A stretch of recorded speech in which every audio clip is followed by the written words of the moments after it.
அஸ்ஸலாமு அலைக்கும் வரஹ்மத்துல்லாஹி வபரகாத்துஹு. இனிய வந்தனங்கள். நம் அனைவர் மீதும் இறைவனுடைய சாந்தியும் சமாதானமும் உண்டாவதாக. மீண்டும் ஒரு முறை வாரவலம் உறவுகளை காணொலி வாயிலாக சந்திப்பதில் மட்டற்ற மகிழ்ச்சி. ஜனாதிபதி தேர்தல் காலத்தில் பல்வேறு காணொலிகளை நாம் நமது வாரவலம் யூடியூப் அலைவரிசையினூடாக பல்வேறு எதிர்வு குரல்களையும் பல்வேறு விதமான விமர்சனங்களையும் முன்வைத்திருந்தோம். அவற்றுக்கெல்லாம் கணிசமான அளவிலே உலகளாவிய ரீதியில் இருந்து பார்வையாளர்கள் மத்தியில் பெரும் வரவேற்பு இருந்ததையும் எம்மால் அவதானிக்கக்கூடியதாக இருக்கிறது. அந்த வகையில் இப்போது 9வது ஜனாதிபதி தேர்தல் மிகவும் அமைதியாகவும் மிகவும் எதிர்பார்க்கப்பட்டவாறும் நடந்து முடிந்திருக்கிறது. 9வது ஜனாதிபதி தேர்தலில் நிறைவேற்று அதிகாரமுள்ள ஜனாதிபதியாக அனுரகுமார திசாநாயக்க அவர்கள் மக்கள் தீர்ப்பினால் நியமிக்கப்பட்டிருக்கிறார். தெரிவு செய்யப்பட்ட அந்த ஜனாதிபதி தன்னுடைய அதிகாரங்களை பயன்படுத்தி பாராளுமன்றத்தையும் கலைத்திருக்கிறார்.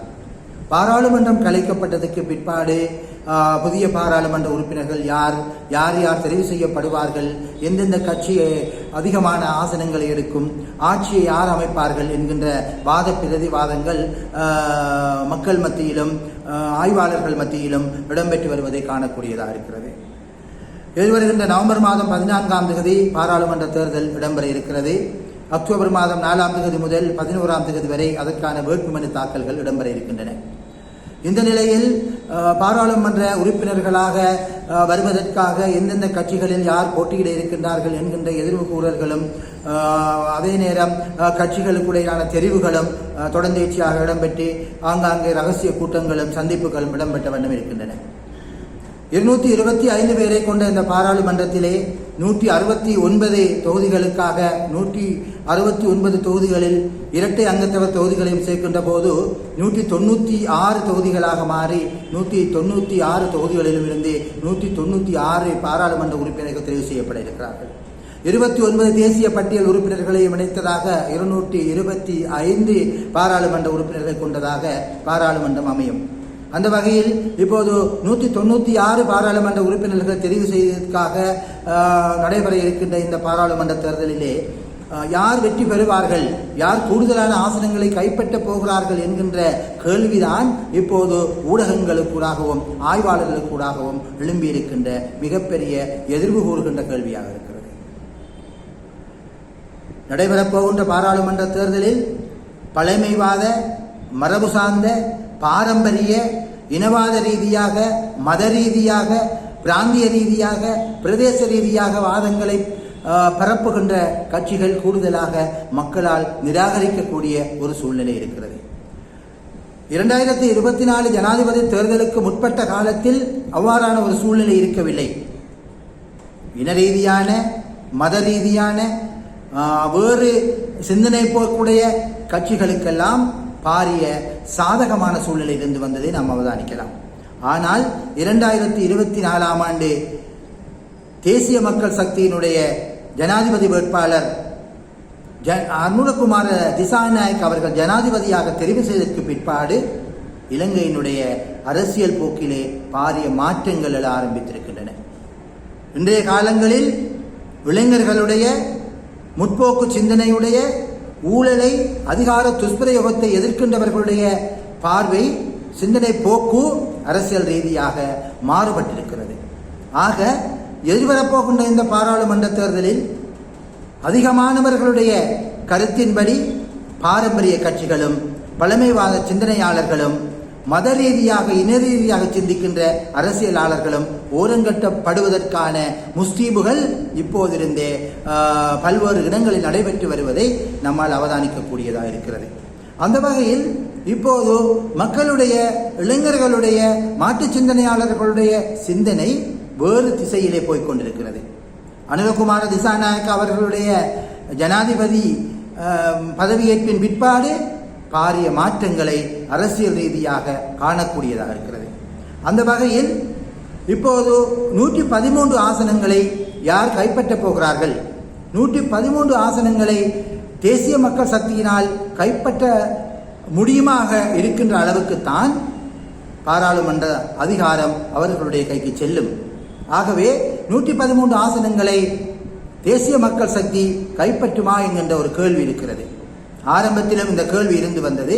நானும் இவ்வாறான விமர்சனங்களை முன்வைத்து வந்திருக்கிறேன். ஆனால்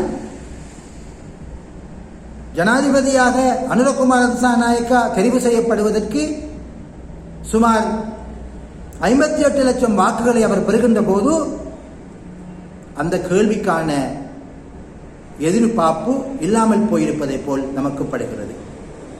ஏனென்றால் இன்றிருக்கின்ற சூழ்நிலையில் தேசிய மக்கள் சக்தி 58 லட்சம் வாக்குகளை விட கூடுதலாக வாக்குகளை பெறக்கூடிய ஒரு சூழ்நிலையிலே மக்களுடைய மனோநிலை மாறிக்கொண்டிருப்பதை நம்மால் அவதானிக்கக்கூடியதாக இருக்கிறது. 113 ஆசனங்கள் என்பது சில வேளைகளில் அதைவிட கூடுதலான ஆசனங்களை கூட தேசிய மக்கள் சக்தி பெற்று ஆட்சி அமைக்கும் என்கின்ற எதிர்பார்ப்பு அரசியல் ஆய்வாளர்களிடையே வர ஆரம்பித்திருக்கிறது.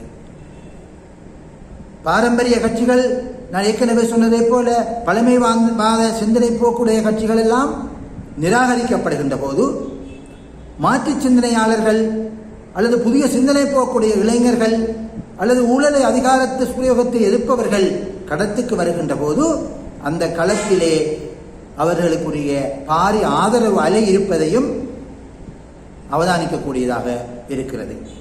எனவேதான் எதிர்வருகின்ற தேர்தலில்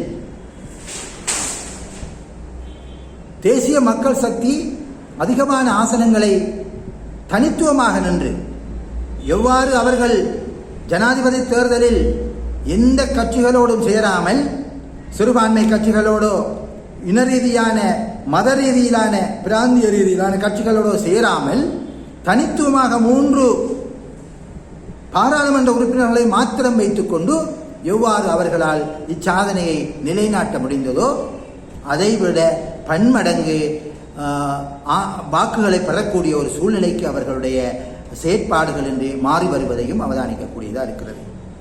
அதே நேரம் பாரம்பரிய கட்சிகளாக கருதப்படுகின்ற அல்லது கடந்த காலங்களில் இந்த நாட்டை மாறி மாறி ஆட்சி செய்து வந்த ஐக்கிய தேசிய கட்சி அல்லது ஸ்ரீலங்கா சுதந்திர கட்சி ஆகிய கட்சிகளுடைய பின்னணியிலே தோன்றிய கட்சிகள் இன்று இந்த நாட்டிலே பழம்பெரும் கட்சிகளாக இருந்து வந்த 2 கட்சிகளும் இல்லாமல் போயிருக்கின்றன.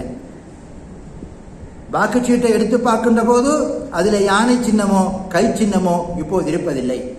மாறாக ஸ்ரீலங்கா சுதந்திர கட்சி மொட்டாக மாறி பொதுஜன பெரமுனை என்கின்ற அந்த மொட்டு சின்னத்திலும், ஐக்கிய தேசிய கட்சி அதிகமானோர் ஐக்கிய மக்கள் சக்தியாக மாறி தொலைபேசி சின்னத்திலும் இன்றி களமிறங்கி வருவதையும் காணக்கூடியதாக இருக்கிறது.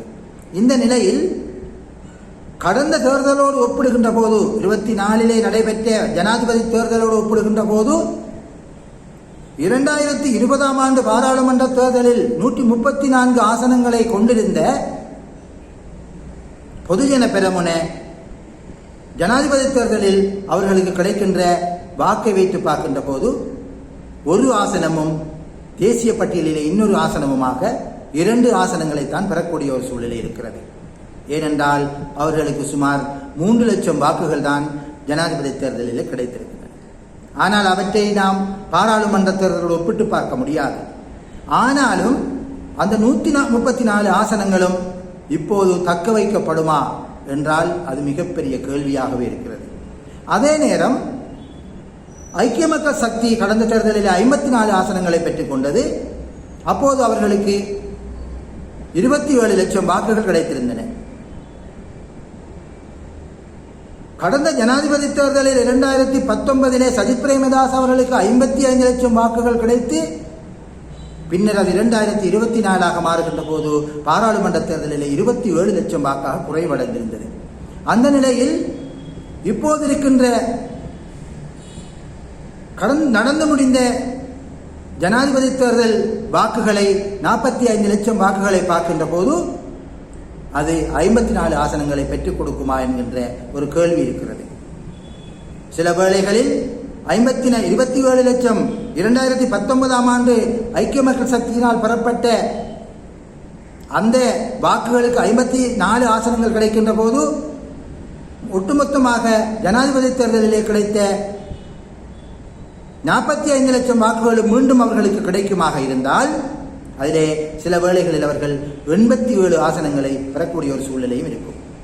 ஆனால் இவற்றையெல்லாம் தாண்டி 3 லட்சம் வாக்குகளுக்கு 3 பாராளுமன்ற உறுப்பினர்களை கொண்டிருந்த தேசிய மக்கள் சக்தி 58 லட்சம் வாக்குகளை பெற்றிருக்கின்ற போது அவர்களுக்கு கிட்டத்தட்ட 105க்கும் மேற்பட்ட ஆசனங்கள் கிடைப்பதற்குரிய அந்த சாத்தியங்கள் இருக்கின்றன.